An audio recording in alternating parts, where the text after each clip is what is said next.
یہ کہنے پہ ان مجبور کرے کہ جناب یہ جو ہے یہ آج پاکستان کے لیے ہے یہ خطرہ، کل یہ سب کے لیے خطرہ ہوں گے، یہ چیز میرے خیال میں ریکگنیشن ان پہ مزید دباؤ جو ہے ڈالے گی۔ اور چوتھی اور آخری چیز میں یہ ضرور کہنا چاہوں گا کہ یہاں پہ جو سلیپر سیلز ہیں پاکستان کے اندر، اور اس کے لیے بہت ضروری ہے کہ کچھ کام کیا جائے۔ میرا یہ خیال ہے کہ پاکستان کا جو فرسٹ لائن آف ڈیفنس ہے وہ ہمارے ایرس وائلڈ ٹرائبل ایریاز ہو سکتے ہیں، یہ جو آپ KPK میں ہیں، وہاں پہ بدقسمتی سے جب ان کو مرج کیا گیا، ان کو جو وسائل دینے چاہیے تھے وہ نہیں ملے، ان کو جو حقوق ملنے چاہیے، ان کو اپنی فرسٹ لائن آف ڈیفنس بنائیں، اور وہ اگر ان کو کوئی جگہ نہ دے TTP کو تو کوئی مجال نہیں کہ یہ اس طریقے سے جگہ لے سکے۔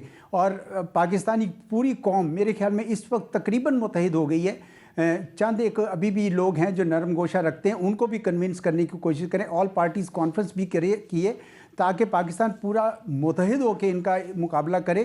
یہ لوگ جو ہیں یہ یہی زبان سمجھتے ہیں کہ ان کو متحدہ ہو کر جواب دیا جائے۔ جی اچھا جنرل قیوم صاحب، کیونکہ آپ کا ایک طویل تجربہ ہے اس لیے سوال میں آپ سے کر رہا ہوں۔ آپ کو یاد ہوگا کہ حامد کرزئی جو ہے وہ 2002 سے پہلے یہاں اسلام آباد میں رہتے تھے، گیسٹ ہاؤس میں، شام کو واک کرتے تھے مارگلا روڈ پہ، اور پھر 9/11 کے بعد جو ہے وہ ایک دن اچانک ان کو جہاز میں بٹھا کے، اور ہم نے یہاں سے پاکستان کی اسسٹنس کے ساتھ ان کو وہاں پہ لانچ کیا گیا۔ پھر ایک الیکشن ہوا، اس میں بھی پاکستان نے ان کی مدد کی۔ کرزئی صاحب پاکستان کی مدد سے صدر بنے افغانستان کے، پھر انہوں نے پاکستان کے خلاف سازشیں شروع کر دیں۔ اشرف غنی صاحب پاکستان کی مدد سے صدر بنے، ان کو یہاں GHQ میں بلا کے گارڈ آف آنر دیا گیا، انہوں نے پاکستان کے خلاف سازشیں شروع کر دیں۔ اور یہ افغان طالبان کے بارے میں تو پوری دنیا کہتی تھی یہ پاکستان کی پراکسی ہیں، اب یہ بھی پاکستان کے خلاف سازشیں کر رہے ہیں۔ کیا وجہ ہے کہ یہ سارے ایک دوسرے کے نظریاتی مخالف ہیں، اشرف غنی، حامد کرزئی، افغان طالبان، لیکن پاکستان کے خلاف سارے متحد ہیں؟ اس کی کیا وجہ ہے؟ دیکھیں، it is very unfortunate, Pakistan نے ہمیشہ یہی سمجھا کہ افغانستان ہمارا نیبر ہے، ہماری کلچرل ٹائز ہیں، ریلیجس ٹائز ہیں، اور میں یہ سمجھتا ہوں کہ ہمارے انٹرسٹ میں ہے کہ جب اس خطے میں سب سے ورسٹ اینیمی ہمارا انڈیا ہے تو ہم اپنے اور نیبر میں دشمن پیدا نہ کریں۔ دیٹ از دی ریزن کہ آپ ہر کسی کے ساتھ اچھا کرتے رہیں۔ طالبان کے لیے بھی بہت سی آپ نے دیکھا کہ بہت کچھ ہے۔ یہ ہماری اسٹریٹجک مس کیلکولیشن تھی کہ نیٹو نکل جائے گا تو پھر طالبان جو ہیں وہ اوبلائزڈ فیل کریں گے کہ پاکستان ایک موسن ہے، لیکن انفارچونیٹلی ان کے جانے کے بعد ہی یہ اٹیک بہت زیادہ تیز ہوئے۔ پھر انڈیا کا جو اپنا پیسہ ہے، افغانستان کی ایک کمزوری پیسہ بھی ہے، جو کہ انڈیا کے سیکیورٹی نیشنل سیکیورٹی ایڈوائزر نے کہا تھا کہ یہ سیلیبل ہیں اور ان کو جتنا پیسہ چاہیے ہم دیں گے اور ہم استعمال کر رہے ہیں۔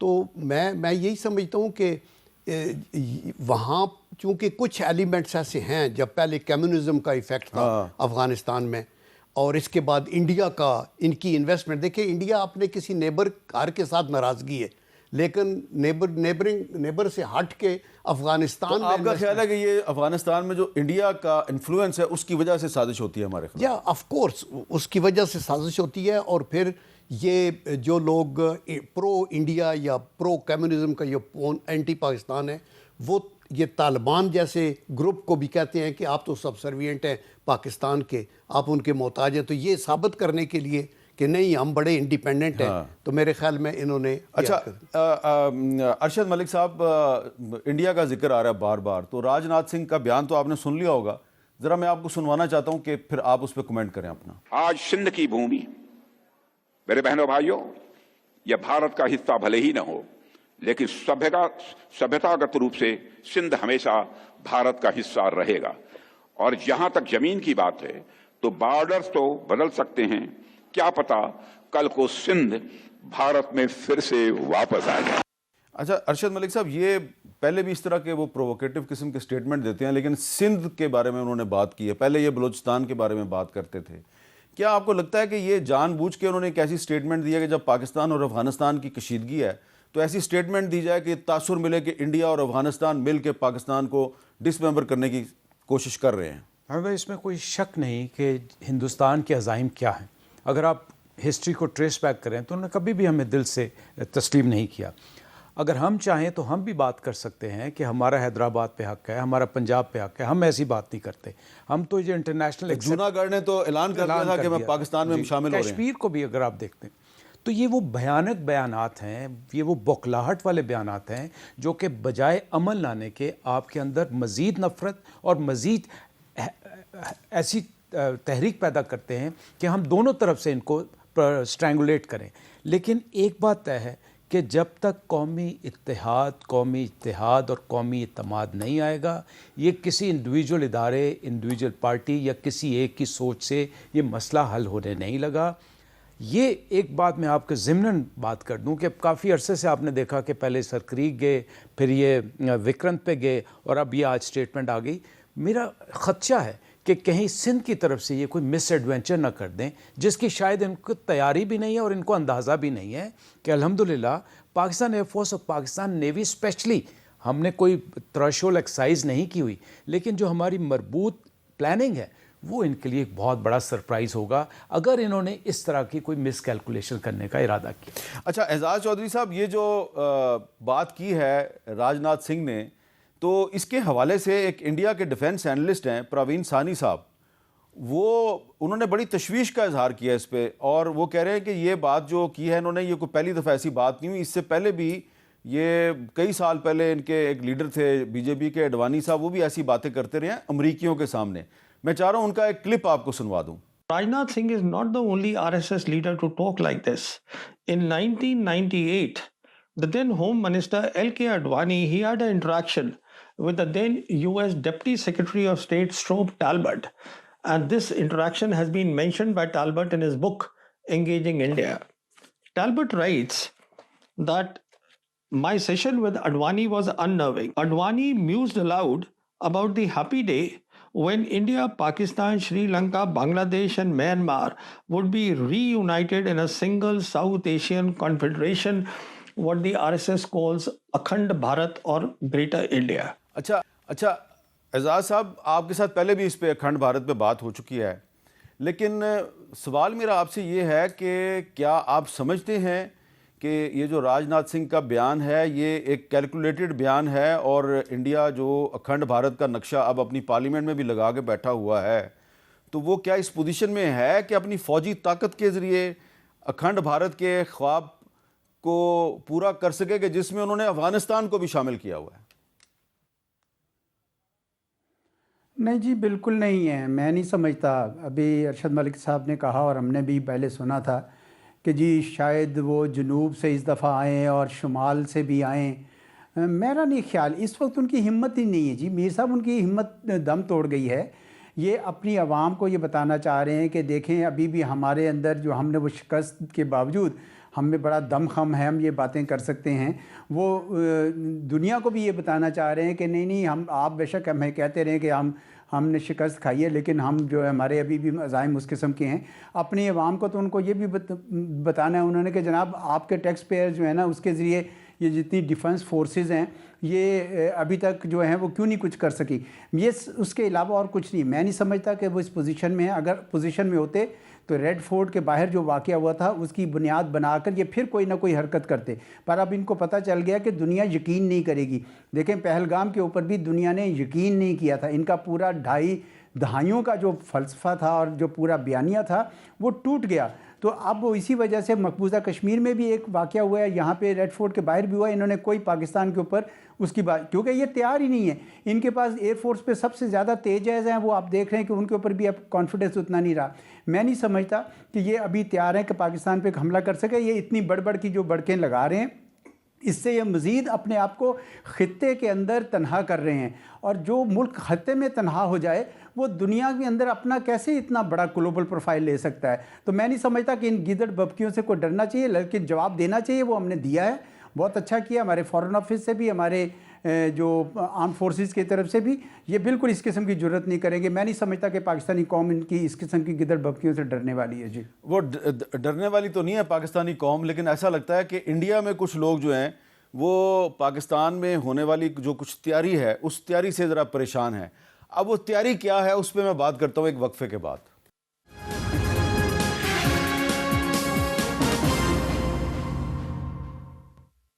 کیپٹل ٹاک میں دوبارہ خوش آمدید.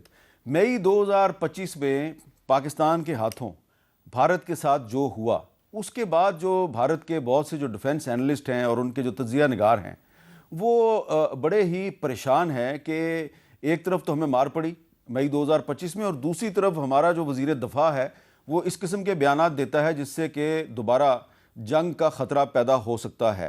اب یہ جو پروین ثانی صاحب ہیں جنہوں نے کہ مئی 2025 کی جنگ سے پہلے یہ وارن کیا تھا کہ اگر جنگ ہوئی تو انڈیا کو بڑی مار پڑے گی, اب یہ دوبارہ جو ہے دہائی دینی شروع کر دی ہے انہوں نے کہ بھائی پاکستان میں تیاری شروع ہو گئی ہے اور اگر آپ نے کوئی پنگا لے لیا تو بڑی مار پڑے گی. اور یہ جو تیاری کا وہ ماتم کر رہے ہیں اس میں وہ جو ایک 27ویں آئینی ترمیم جو ہے اس کا بھی ذکر کر رہے ہیں. کس انداز میں ذرا سنیں. Through a constitutional amendment, the Pakistan Army Chief, Field Marshal Asim Munir, also has become the Chief of Defence Forces, implying one single man who will decide war, the stages of war, everything with Pakistan, so the decision making will be very swift on the Pakistan side. Then the US Congress report also talks about the Chinese who are to give 40 J-35 fifth generation fighter aircraft to the Pakistan Air Force, and the Pakistanis will get anti-ballistic missile systems from China, which are the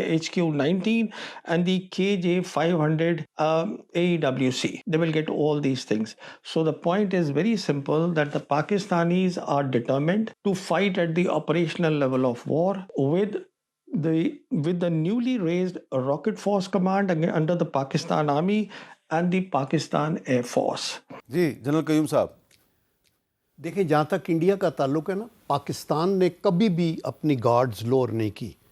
میں military operation directorate میں کچھ 6 سال رہا جب یہ بہت سی چیزیں ہو رہی تھی تو, لیکن ابھی یہ جو گیدڑ بھپکیاں انڈیا کی, اس کی 2-3 ریزنز ہیں. نمبر 1 تو یہ ہے کہ ان کے اندر بہت سی انسرجنسیز کی موومنٹس ہیں, وہ اس کو ہلا رہی ہیں. آپ کو یاد ہے نا, ایسٹرن سائڈ پہ ریڈ کوریڈور بھی ہے, موئسٹ بھی ہیں, منی پور کا ہے, خالستان والے کتنے ایفیکٹو ہیں, اور بہت سارا. سیکنڈلی جو مودی کی اپنی اینٹی مائنارٹی پالیسیز ہیں, اس سے بھی ایک طبقہ خوش نہیں ہے کہ آپ ہمیں اس سے ہٹا کے تو ایک ہندو انڈیا بنانا چاہتے ہیں, سیکولر انڈیا کا. اینڈ تھرڈ بڑی ریزن یہ ہے جو ان کو 4 دنوں میں مار پڑی پاکستان سے, پنگا انہوں نے لیا, خود کو حملہ کیا اور مار کھائی, اور خطے میں نہیں بلکہ بین الاقوامی سطح کے اوپر ان کی جو ہے وہ پریشانی ہوئی. تو اس لیے ہمیں ویئرز میں نے پہلے بھی کئی دفعہ بتایا ہے کہ دشمن کو جب ہم ذہن میں رکھتے ہیں تو 2 چیزیں دیکھتے ہیں, ایک اس کی کیپیبلٹی اور ایک اس کی انٹینشنز. انڈیا ایک ایسا ملک ہے جس کی فوج تو بڑی ہے, تو اب وی انڈرسٹینڈ کہ یہ کسی جگہ پہ نیوسنس کریٹ کر سکتا ہے. تو یہ اگر سندھ میں پنگا لے گا تو ان کی سافٹ انڈر بیلی خالستان بھی ہے, یہ وہ بھی ہمارے بالکل ڈور سٹیپ کے اوپر اور ہمارے ساتھ ہے. اور in addition to that, by the grace of Allah, جو ہماری ایئر پاور ہے اور جو انٹیگریشن ابھی ہم نے چیف آف ڈیفنس فورسز سے کریٹ کر لی ہے, جو پریکٹیکلی ہم بیفور بھی کیسے کر رہے تھے, تو اس کی وجہ سے یہ جو انٹیگریٹڈ پاکستان کی land forces, naval forces, air force, space کی یوٹیلائزیشن اور سائبر وار, یہ جب سارے کمبائنڈ ہو کے جب پہلے بھی اس طرح ایفیکٹ ہوا, تو انشاءاللہ آئی ٹیل یو کہ ہمیں محتاط ضرور رہنا ہے, لیکن انڈیا کا. اچھا ارشد ملک صاحب, یہ جو پروین ثانی صاحب چیف آف ڈیفنس فورسز کا جو عہدہ ہے, اس کی جو توجیہ کر رہے ہیں, جو انٹرپریٹیشن کر رہے ہیں کہ یہ دراصل ایک آپریشنل ریکوائرمنٹ ہے جنگ کی صورتحال میں, تو آپ سمجھتے ہیں کہ یہ تو عہدہ انڈیا میں بھی ہے, تو ان کو اس کا فائدہ کیوں نہیں ہوا اور ہمیں کیسے ہوگا؟ میری ذاتی رائے میں اور بڑی محتاط رائے میں, چیف آف ڈیفنس فورسز کا جب تک خد خال سامنے نہیں آتے ہم اس طرح سے کامنٹ نہیں کر سکتے. میرے خیال میں جو پاکستان ایئر فورس کی اپنی ایک اسٹرینتھ ہے وہ ہمیشہ سے یہی رہی ہے کہ flexibility, adaptability and as of operation and quick decision making. میرے خیال میں جو آپ جس طرف اشارہ کر رہے تھے کہ تیاری کیا ہے, تو ہماری جو معلومات ہیں اس پہ کافی انالیسس ہوا, اور اس میں آپ نے دیکھا کہ جو چیف آف ایئر فورس تھے وہ پہلے امریکہ گئے, پھر چائنا گئے. جو گیپس ہیں جو جنگ کے بعد وہ بڑا ضروری سمجھنا, اس میں ہم نے 2-3 باتوں پہ زور دیا. ایک تو ہمارے F-16 اس طرح یوٹیلائز نہیں ہوئے بیکاز آف لمیٹیشن. کیونکہ J-10 کی جو اسٹرینتھ تھی وہ ماشاءاللہ بہت آگے تھی. پھر جو JF-17 کی یوٹیلائزیشن تھی سرفیس اٹیکس سرفیس ٹارگٹس کے لیے الحمدللہ وہ دوسرا جو گیپ نظر آ رہا تھا، ایک تو یہ F-16 کی اسٹرینتھ میرے خیال میں اس پہ ضرور پیش رفت ہوئی. دوسرا جو گیپ آپ نے ضرور دیکھا ہوگا اور جو کہ حقیقت بھی ہے کہ انہوں نے براموس کو بہت زیادہ پیش کیا. اس کے مقابلے میں جو ہمارے ایئر ڈیفنس سسٹم تھا جس کا نام آپ ماشاءاللہ سب کو پتہ ہے، اس سے امپروو ورژن کی طرف ہم گئے. تیسرا جو فیکٹر جس میں ہم نے ماشاءاللہ ایک اسپیشلائز ہم نے کیا تھا وہ تھا سائبر اور نیٹ ورکنگ والا. لیکن اب جو اگلا ہم دیکھ رہے ہیں وہ ہے ڈرونز ٹیکنالوجی کا. اور ڈرونز ٹیکنالوجی کو جس میں ہم فوقیت لینے جا رہے ہیں انشاءاللہ وہ ہوگا انڈیجنائزیشن کا. تو جو آپ تیاری کی طرف کہہ رہے ہیں جس کا میں نے اشارہ کیا کہ اگر یہ ساؤتھ کی طرف مس ایڈونچر آئے اور ہمیں ساؤتھ میں اگر ان کو موقع نہیں ملا تو ہمیں تو بالکل موقع نہیں ملا. تو یہ وہ تیاری ہے جس سے انشاءاللہ اللہ کی مدد سے ہم ان کو کاؤنٹر کرنے میں. تو اگلا محاذ اگر انہوں نے پہل کی تو ان کو ساؤتھ میں بہت مار پڑے گی. سر آپ دیکھیں کہ ان کا ولنریبلٹی کتنی زیادہ ہے. اگر آپ ان کا جو ٹریڈ والا ایریا دیکھیں وہ 200 کلومیٹر کا بہت بڑی ولنریبلٹی ہے. آپ کی تو اتنی ولنریبلٹی بنتی نہیں. دوسرا جو اب ہم نے ویپن لگایا ہے JF-17 کے اوپر جو ان کو ضرور پتہ ہوگا، اگر یہ پچھلی دفعہ PL-15 کی طرح اس کی رینج مس کیلکولیٹ نہ کر گئے تو اس کی رینج الحمدللہ اتنی ہے کہ وکرانت کو ان کو مزید پیچھے لے کے جانا پڑے گا. وکرانت جو ان کا فلیٹ ہے، کیریئر ہے، ایئر کرافٹ کیریئر. اچھا اعزاز چوہدری صاحب میں آپ کے پاس آتا ہوں ایک چھوٹے سے وقفے کے بعد.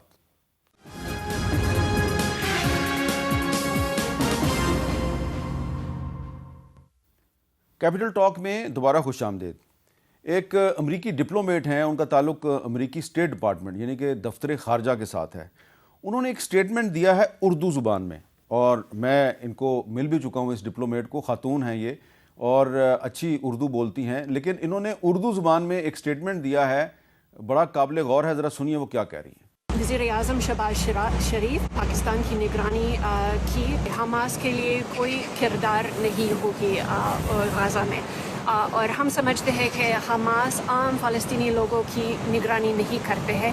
انہوں نے کہا جی کہ وزیر اعظم شہباز شریف نے ہمیں یہ یقین دہانی کروائی واشنگٹن کے دورے میں کہ حماس کا جو غزہ میں کوئی کردار نہیں ہوگا، اور یہ سمجھتی ہیں کہ جو حماس ہے وہ غزہ کے جو رہنے والے ہیں ان کی نمائندگی نہیں کرتی. جب بس اتنی بات انہوں نے کی ہے، لیکن اب اس پہ سوال یہ پیدا ہوتا ہے کہ یہ بات انہوں نے کیوں کی ہے. تو اعزاز چوہدری صاحب اب ایک دوسرا موضوع آ گیا ہے، تو میں آپ سے یہ پوچھنا چاہتا ہوں کہ آپ کی رائے تو ہم پہلے لے چکے ہیں اس مسئلے پہ. کیا اس قسم کی سٹیٹمنٹ کسی امریکی ڈپلومیٹ کو ایک ایسی صورتحال میں دینی چاہیے کہ جب ابھی پاکستان نے کوئی فیصلہ نہیں کیا کہ اس نے غزہ اپنی فوج بھیجنی ہے یا نہیں بھیجنی؟ جی دیکھیں، وہ اپنے بارے میں تو بتا سکتی ہیں کہ ان کی رائے کیا ہے. وہ پاکستان کے وزیر اعظم کی ترجمانی کی ضرورت نہیں ہے ان کو. ہمارے پاس اپنے سپوکس مین ہیں اور ہم اپنے جو موقف ہے اس کو بڑے اچھے طریقے سے واضح کر دیتے ہیں. تو میں تھوڑا حیران ہوں کہ وہ یہ کیسے دے سکتی ہیں کہ جی پاکستان کے وزیر اعظم نے ایشورنس دی، نہ کوئی یہ بات ہوئی نہ کوئی اس قسم کی. یہ میں نہیں کہہ رہا کہ بھائی ہمارے وزیر اعظم نے کیا کہا ہوگا. بات یہ کہ یہ کون ہے یہ کہنے والے، اور ہم کس طریقے سے حماس کے بیاف پہ جا کے یہ بات کر سکتے ہیں. مجھے تو یہ بات بالکل مطلب غیر منطقی بھی لگی ہے اور غیر سفارتی بھی لگی ہے. پاکستان کو آپ کو پتہ ہی ہے میری رائے اس معاملے میں کہ ہمیں یہ دیکھنا ہوگا کہ جو اسٹیبلائزیشن فورس ہے وہاں پہ وہ کسی ایسی صورتحال میں نہ پھنسے کہ جس میں ایک طرف وہ اسرائیلی ڈیفنس فورسز سے لڑتی نظر آئے، دوسری طرف حماس سے لڑتی نظر آئے. یہ چیزیں پہلے طے ہوں گی اور اس کے بعد سارے ملکوں کی جہاں پہ نمائندگی ہوگی پاکستان بھی اس کے بارے میں غور کرے گا. لیکن یہ نہیں کر سکتا پاکستان کہ جا کے فلسطینیوں سے بھی لڑ رہا ہو یا اسرائیلی سے بھی لڑ رہا ہو. میرے خیال میں اس معاملے میں ہمارے ہاں بڑی کلیئرٹی ہے. اچھا جنرل قیوم صاحب، جو ہمارے وزیر خارجہ ہیں ڈپٹی پرائم منسٹر ہیں اسحاق ڈار، وہ بڑا واضح طور پہ یہ بیان دے چکے ہیں کہ جب تک جو اسٹیبلائزیشن فورس ہے اس کا مینڈیٹ سامنے نہیں آتا اور یہ پتہ نہیں چلتا کہ اس کی رسپانسبلٹیز کیا ہوں گی تو ہم اس پہ کوئی فیصلہ نہیں کر سکتے. تو وہ ہمیں بتا رہی ہیں کہ امریکن ڈپلومیٹ کے شہباز شریف صاحب تو کمٹمنٹ دے چکے ہیں. دیکھیں جیسے چوہدری صاحب نے فرمایا بالکل ٹھیک بات ہے. یہ لغو بات ہے کہ انہوں نے یہ کہا کہ ان کا کوئی رول نہیں ہوگا. ہم کسی پوزیشن میں نہیں ہیں یہ کہنے کے لیے کہ وہ رول ہوگا یا نہیں ہوگا. اور نمبر 2 پاکستان کی پوزیشن پیلسٹائن پہ کرسٹل کلیئر ہے based on what Quaid Azam Muhammad Ali Jinnah set. تو دیر فور آئی تھنک کہ ہم 2 اسٹیٹ کی بات کر رہے ہیں, ہم پیلسٹائن کی ایک سیپریٹ اپنی انڈیپینڈنس کی بات کر رہے ہیں, ہم القدس کو ان کا کیپٹل ماننے کی بات کر رہے ہیں, اور ہم یہ سمجھتے ہیں کہ یہ ان کا اپنا رائٹ ہے اور وہ ان کو کرنا چاہیے. تو اس لیے میرے خیال میں statement. Air marshal Arshad Malik صاحب, آپ اس پہ کیا کہیں؟ جی بالکل غیر منطقی بات ہے. سب سے پہلے یہ کہنا کہ حماس وہاں کی نمائندہ نہیں ہے, یہی بالکل لغو بات ہے. دوسرا کیونکہ انہوں نے تو 2006 کا الیکشن جیتا ہے اور اکثریت حاصل اس کے بعد سے ابھی تک الیکشن کوئی نہیں کروا رہا. دوسرا ہمارا بھی اس پہ سٹانس بڑا کلیئر ہو. یہ میں مانتا ہوں کہ ہمارے اوپر آپ کو پتہ ہے پاکستان میں بھی یہ ہوتا ہے کہ ایک چھوٹی سی سٹیٹمنٹ دیکھ کے دیکھتے ہیں کہ ریئیکشن کیا آ رہا ہے. تو شاید انہوں نے ریئیکشن دیکھنے کے لیے, جج کرنے کے لیے کہا ہو. پاکستان کی پوزیشن ابھی تک کے لحاظ سے تو بہت کلیئر ہے, اور ابھی اس کو فردر اسٹرینتھن ملتی ہے جب سعودی عرب کے جو ولی عہد ہیں انہوں نے بھی امریکہ جا کے کہا کہ میں 1 ٹریلین کی انویسٹمنٹ تو کر دوں گا, لیکن 2 ریاستی جو فلسطینی ریاست ہے اس کے اوپر میں نے کمپرومائز نہیں کیا. آپ کو پتہ ہے کہ ہم مانیں یا نہ مانیں, ایک انفلوئنس ہمیں سعودیہ سے آتا ہے, ایک امریکہ سے آتا ہے, لیکن ان حالات میں ہمارا بیانیہ بالکل ٹھیک رہتا ہے. جو سر نے فرمایا, جو چوہدری صاحب نے فرمایا کہ 2 ریاست, القدس اور حماس کا رول, اور پاکستان کو کہاں جانا ہے, کیسے جانا ہے, میں بار بار ایک آدھ پروگرام. اچھا, آپ کو پتہ ہے کہ پاکستان میں بہت سے لوگ جو ہیں وہ 2 ریاستی فارمولے کو بھی نہیں مانتے, اور وہ ایسے لوگ ہیں جن کو آپ نظر انداز نہیں کر سکتے. مثلا مفتی تقی عثمانی صاحب ہیں, مثلا وہ حافظ نعیم الرحمان صاحب نے لاہور میں جماعت اسلامی کے اجتماع میں کہا کہ ہم اس 2 ریاستی فارمولے کو نہیں مانتے. بہت سی جماعتیں نہیں مانتی اس کو. تو وہ پاکستان جہاں پہ کہ 2 ریاستی فارمولہ ہی جو ہے وہ اتنا متنازع ہے, اس پاکستان میں جب کوئی یہ کہے گا کہ جی آپ اپنی فوج غزہ بھیجیں اور وہ وہاں جا کے حماس کو ڈس آرم کرے, تو کیا وہ پاکستان کا دوست ہے یا دشمن ہے؟ دیکھیں, اس لحاظ سے تو کسی کو کوئی کنفیوژن نہیں ہونی چاہیے کہ ہم اس وقت تک اپنی فوجیں انوالو نہیں کریں گے جب تک کہ ایک اجتماعی سوچنا آ جائے. دوسری بات, جب تک یہ نہ پتہ چل جائے کہ ٹی او آرز ہیں کیا.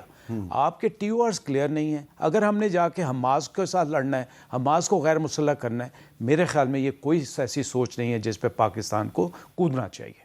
اچھا اعزاز چوہدری صاحب, ذرا تھوڑا سا مزید ذرا یہ سمجھا دیں کہ یہ جو نیتن یاہو صاحب ہیں جو کہ اسرائیل کے پرائم منسٹر ہیں, وہ بھی 2 ریاستی فارمولے کو نہیں مانتے. پاکستان 2 ریاستی فارمولے کو مانتا ہے, سعودی عرب مانتا ہے, بہت سے مسلم ممالک مانتے ہیں, یونائٹڈ نیشنز کی قرارداد بھی ہے, لیکن نیتن یاہو نہیں مانتے.